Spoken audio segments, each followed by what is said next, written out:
ತಂದೆ ನೀನು ತಾಯಿ ನೀನು ಬಂಧು ನೀನು ಬಳಗ ನೀನು ನೀನಿಲ್ಲದೆ ಮತ್ಯಾರು ಇಲ್ಲಯ್ಯ ಕೂಡಲ ಸಂಗಮ ದೇವ ಹಾಲಲ್ಲದ್ದು ನೀರಲ್ಲದ್ದು. ಎಲ್ಲರಿಗೂ ನಮಸ್ತೆ. ನಾನು ನಿಮ್ಮ ಶ್ರೀಹಾನ್. ಭಕ್ತಿ ಭಂಡಾರಿ ಬಸವಣ್ಣನವರ ಬಗ್ಗೆ ಇಂದಿನ ನನ್ನ ವಿಡಿಯೋ. ಅದು 12ನೇ ಶತಮಾನ ಆನಂದ ನಾಮ ಸಂವತ್ಸರದ ವೈಶಾಖ ಮಾಸದ ಅಕ್ಷಯ ತೃತೀಯಂದು ಜಾತಿ ವರ್ಣ ಭೇದಗಳನ್ನು ರೂಢಿಸಿಕೊಂಡಿದ್ತಹ ಸಮಾಜ ಅದು. ಜನರು ಮೇಲು ಕೀಳು ಎಂಬ ಮೂಢನಂಬಿಕೆಗೆ ಬಲಿಯಾಗಿದ್ದರು. ಅಂತಹ ಕತ್ತಲೆಯ ಸಮಾಜಕ್ಕೆ ಬೆಳಕಾಗಿ ಬಂದವರು ಜಗಜ್ಯೋತಿ ಬಸವೇಶ್ವರರು. ಬಸವಣ್ಣನವರು ವಿಜಯಪುರದ ಬಸವನ ಬಾಗೇವಾಡಿಯಲ್ಲಿ ಜನಿಸಿದರು. ತಂದೆ ಮಾದರಸ, ತಾಯಿ ಮಾದಲಾಂಬಿಕೆ. ಇವರ ದೇವರ ವರವಾಗಿ ಜನಿಸಿದಂಥವರು ಬಸವಣ್ಣನವರು. ಬಸವಣ್ಣನವರು 8ನೇ ವಯಸ್ಸಿನಲ್ಲಿದ್ದಾಗಲೇ ಕ್ರಾಂತಿಯ ಕಿಡಿ ಅವರಲ್ಲಿತ್ತು. ಅವರು ಲಿಂಗ ತಾರತಮ್ಯವನ್ನು ಧಿಕ್ಕರಿಸಿ ಮನೆಯಿಂದ ಹೊರಬಂದು ಕೂಡಲ ಸಂಗಮವನ್ನು ಸೇರಿದರು.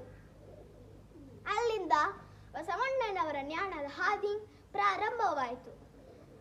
ಬಸವಣ್ಣನವರು ತಮ್ಮ ಶಿಕ್ಷಣವನ್ನು ಜಾತವೇದ ಗುರುಗಳಿಂದ ಪಡೆದರು. ನಂತರ ಕಲ್ಯಾಣ ರಾಜ್ಯದ ಬಿಜ್ಜಳರ ಆಸ್ಥಾನದಲ್ಲಿ ಮಂತ್ರಿಯಾಗಿದ್ದರು. ತಮ್ಮ ಕಾವ್ಯಗಳ ಮೂಲಕ ಜನರಿಗೆ ಸಾಮಾಜಿಕ ಜಾಗೃತಿಯನ್ನು ಹರಡುತ್ತಿದ್ದರು. ಅವೇ ವಚನಗಳು. ವಚನಗಳು ಕನ್ನಡ ಸಾಹಿತ್ಯಕ್ಕೆ ಹೊಸ ದಿಕ್ಕನ್ನು ತೋರಿತು. ಕ್ರಾಂತಿಕಾರಿ ಬಸವಣ್ಣನವರು ಅನುಭವ ಮಂಟಪವನ್ನು ಸ್ಥಾಪಿಸಿದರು. ದೇಶದ ಮೂಲೆಗಳಿಂದ ಜನರು ಅನುಭವ ಮಂಟಪವನ್ನು ಸೇರಿದರು. ವಚನಗಳನ್ನು ಬರೆಯಲು ಪ್ರಾರಂಭಿಸಿದರು. ಬಸವಣ್ಣನವರು ಅನುಭವ ಮಂಟಪದಲ್ಲಿ ಶರಣರ ಕ್ರಾಂತಿಯನ್ನು ಆರಂಭಿಸಿದರು. ಉಳ್ಳವರು ಶಿವಾಲಯ ಮಾಡಿದರು.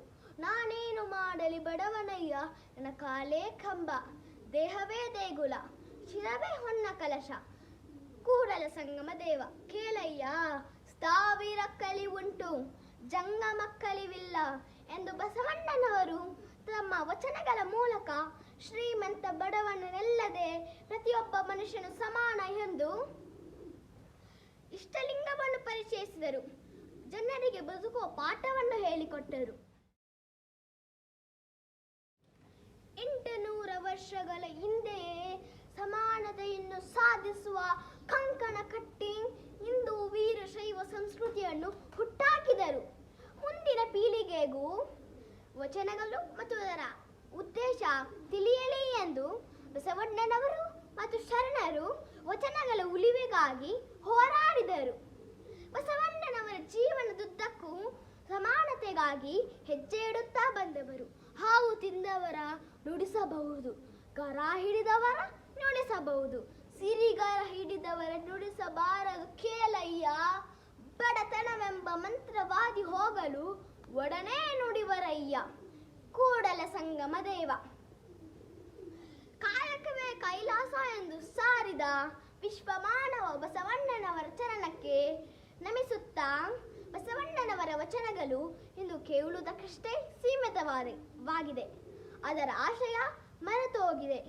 ಈಗಾದರೂ ನಾವೆಲ್ಲರೂ ಎಚ್ಚೆತ್ತುಕೊಳ್ಳಬೇಕಾಗಿದೆ. ಶರಣಾರ್ಥಿ. ಧನ್ಯವಾದಗಳು. ಜೈ ಹಿಂದ್, ಜೈ ಕರ್ನಾಟಕ ಮಾತೆ. ನಮ್ಮನ್ನ ವಿಡಿಯೋಸ್ನ ಲೈಕ್ ಮಾಡಿ, ಶೇರ್ ಮಾಡಿ. Thank you.